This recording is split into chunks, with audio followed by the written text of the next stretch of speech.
मेरा नाम है एंड्रयू। मुझे पापा जॉन्स में काम करते हुए 7 महीने हो गए हैं। इन 7 महीनों में मैंने कभी नाइट शिफ्ट नहीं की, लेकिन लास्ट वीक थर्सडे को मुझे मेरे मैनेजर का कॉल आया। उन्होंने मुझे कहा कि आज स्टीव ने ऑफ लिया है, तुम्हें आज नाइट शिफ्ट करनी पड़ेगी। मैंने उन्हें मना नहीं किया और शायद यही मेरी सबसे बड़ी गलती थी। मैं जब शिफ्ट पर गया तो सब कुछ सही चल रहा था। वहाँ हम 3 लोग थे, केविन, जेकब और मैं। उस रात कोई कस्टमर नहीं आया, लेकिन रात को 2:45 बजे एक बूढ़ा आदमी शॉप में आया। वो दिखने में बहुत अजीब था। बड़ी बड़ी आंखें और चेहरे पर एक बहुत डरावनी हंसी थी। वो आहिस्ता से चलता हुआ काउंटर पे आया। उसने अपना हाथ काउंटर पर रखा। उसके हाथ पर खून लगा हुआ था। मैं ये देखकर डर गया। मैंने डरते हुए उससे पूछा, सर आप ठीक तो हैं? उसने हंसते हुए कहा कि बस मामूली सी चोट है।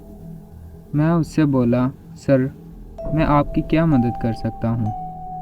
उसने अपना ऑर्डर दिया और मैंने उसका ऑर्डर रेडी करके उसे दे दिया। उसने पेमेंट करवाई और चला गया। जेकब और मैं उस अजीब आदमी के बारे में बात कर रहे थे कि तभी शॉप के सामने किसी ने एक बिल्ली का कटा हुआ सर फेंका। मैं और जेकब ये देखकर बुरी तरह डर गए। केविन किचन में था। हमें डरता हुआ देखकर काउंटर पे आया और उस सर को देखकर वो भी डर गया। हम समझ चुके थे कि ये उस अजीब आदमी का ही काम है। जेकब ने डरते हुए बोला, कौन है? उसके ये कहते ही बाहर से ज़ोर ज़ोर से हंसने की आवाज़ आने लगी। वो आदमी हंसते हुए बोला, तुम तीनों में से किसी एक को मेरे हाथों मरना पड़ेगा। ये सुनते ही मैंने और जेकब ने हाथ में नाइफ पकड़ ली और उससे कहा, तुम हमारा कुछ नहीं कर सकते। हम 3 हैं और तुम 1। हमारे ये बोलते ही वो जो भी था हंसना बंद कर दिया।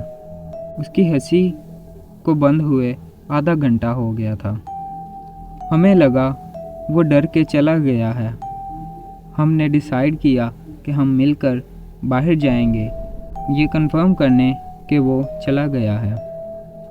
हम तीनों बाहर गए, लेकिन बाहर कोई नहीं था। हमारी सांस में सांस आई, मगर ये ज़्यादा देर तक नहीं रहा।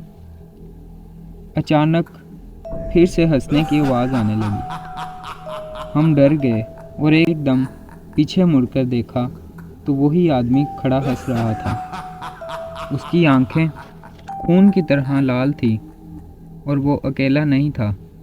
उसके साथ और भी बहुत लोग थे। वो सब आहिस्ता आहिस्ता हमारी तरफ आ रहे थे, लेकिन तभी पुलिस के सायरन की आवाज़ आने लगी। वो लोग पुलिस की आवाज़ सुनकर अंधेरे में ही कहीं गायब हो गए।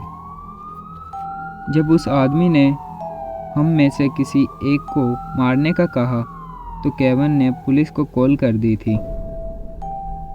उस रात केविन की वजह से हमारी जान बच गई, वरना उस दिन हमारे साथ क्या होता ये सोचकर ही मेरी रूह कांप जाती है। वो आदमी आज तक दोबारा कभी नज़र नहीं आया, पर अगर पुलिस ना आती तो हमारे साथ क्या होता। अगर आपको स्टोरी पसंद आए तो वीडियो को लाइक और चैनल को सब्सक्राइब ज़रूर करना और कमेंट लाजमी करना, ताकि मैं आने वाली वीडियो में किसी को शाउट आउट दे सकूं।